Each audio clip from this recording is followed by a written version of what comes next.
Hey guys, welcome to your YouTube channel.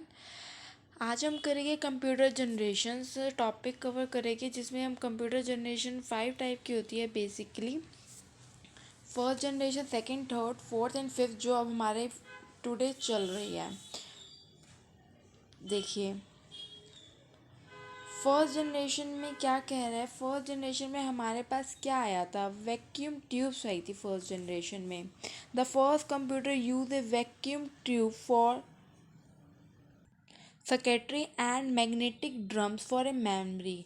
Vacuum tubes for secretary कहते हैं।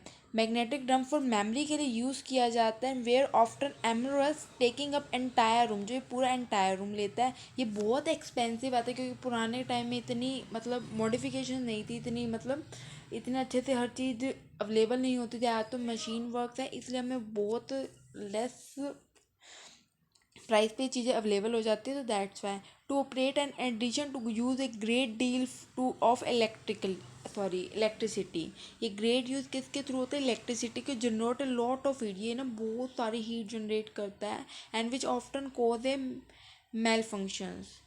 Okay,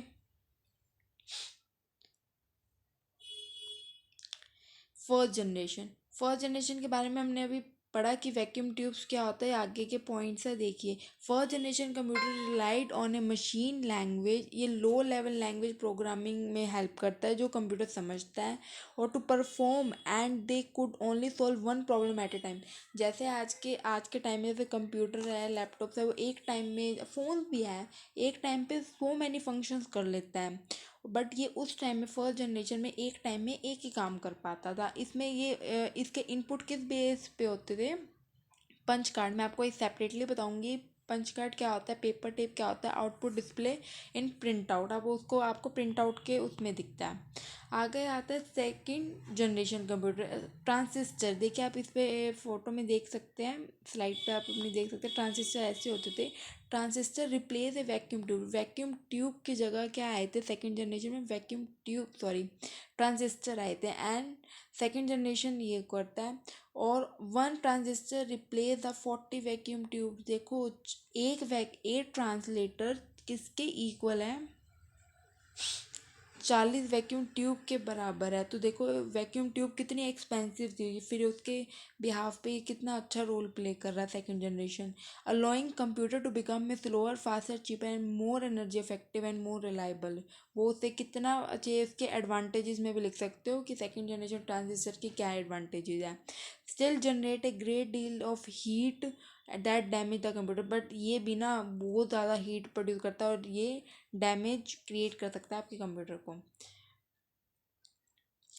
आगे आता है second generation computer move binary language to symbolic language and assembly language which allowed programmer to specify instruction in word. बस एक binary language में move करता है, लेकिन वो ना प्रोग्रामर को हेल्प करता है, वर्ड्स में टाइप करो और आपकी वो बाइनरी लैंग्वेज में कन्वर्ट खुद ही हो जाएगा। Second generation computer still replied on punch card. ये उसी पे प्रिंट आउट पे आपको पता चल जाएगा कि पंच कार्ड के थ्रू ये चलता था ये भी। और वैक्यूम ट्यूब भी उसके थ्रू ही चलती थी।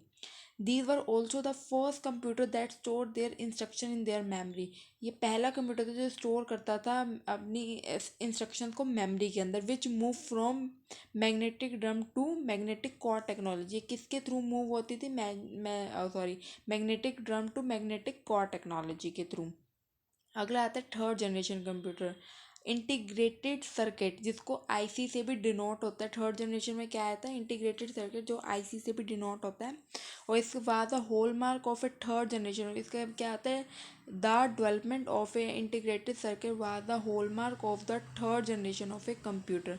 ट्रांजिस्टर वर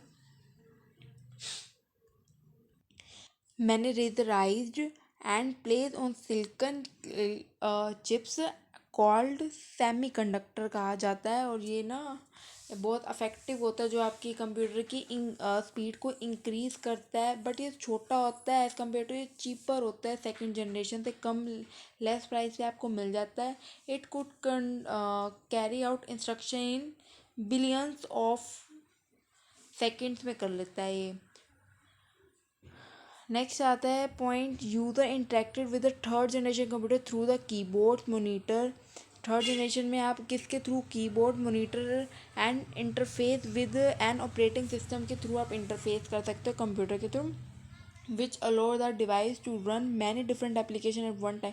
वो क्या करता था, एक टाइम पे एक करता था, एक टाइम पे बहुत सारी एप्लीकेशन रन कर सकता है। और आप इसको एज ए एडवांटेज भी लिख सकते हो सेपरेट पॉइंट क्रिएट करके। जब आप थर्ड जनरेशन लिखो तो आप इसको ऐसे करके ये पॉइंट हाईलाइट बोल्ड कर देना, और उसके बाद आप इसमें एडवांटेज डिसएडवांटेज अपने अलग पॉइंट्स नीचे हाईलाइट करके आप उसमें ये पॉइंट्स वापस रिपीट कर सकते हैं, जिससे आपकी थोड़ा आपको लिखने का मैटर मिल जाएगा। Run many different application at one time with the central program that monitor the memory. Computer are the first time become accessible to a mass audience. एक ही टाइम पे इतना सारे ऑडियंस आ सकते हैं because they are a smaller and cheaper, क्योंकि हर बंदा इसको अफोर्ड कर सकता था और अपना प्रोसेस कर सकता, मैं काम कर सकता था। फोर्थ जनरेशन में क्या आता है, माइक्रो प्रोसेसर। आप यहाँ पे देख सकते हैं माइक्रो प्रोसेसर कैसे है, ठीक है। Microprocessor brought the fourth generation of a computer as thousand of integrated circuit. जो थाउजेंड ऑफ इंटीग्रेटेड सर्किट हम जितना परचेज सकते थे ना, वो फोर्थ जनरेशन बहुत आसानी से आ सकता है उसके रिप्लेस पे। For built a single silicon chip, इसमें एक ही सिलिकॉन आती है।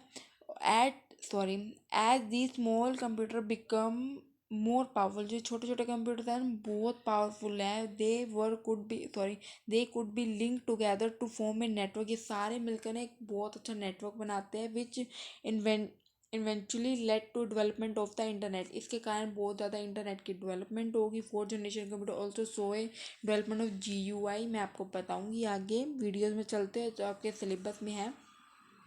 The mouse and handler device में आता है। फिफ्थ जनरेशन कंप्यूटर आज भी चल रहा है, आने वाले टाइम में आता जाएगा। ये बेस्ड ऑन किस पे होता है, आर्टिफिशियल इंटेलिजेंस में होता है। स्किल इन डेवलपमेंट, ये आज भी डेवलपमेंट में। The use of parallel processing and super conductor is helping artificial intelligence reality. जो आजकल चल रहा है वो रियलिटी में भी होगा, मतलब जो सोच रहे हैं। The goal is to develop to respond the natural language. इसका क्या एम है, इसका गोल ये है कि नेचुरल लैंग्वेज जो हमारे वर्ड्स है, जो हम वर्ड्स में बोलते हैं उसी में ये कर रहे, बाइनरी लैंग्वेज में नहीं है। Capable of learning and self organisation, अब अपने लर्निंग में और सेल्फ ऑर्गेनाइजेशन में हेल्प हो। The some application such as voice recognition, ये आज इस चीज़ के लिए चल रहा है। आई होप तो आपको समझ आएगा, तो प्लीज़ वीडियो को लाइक और शेयर जरूर करना। जाने से पहले चैनल को सब्सक्राइब कर लेना।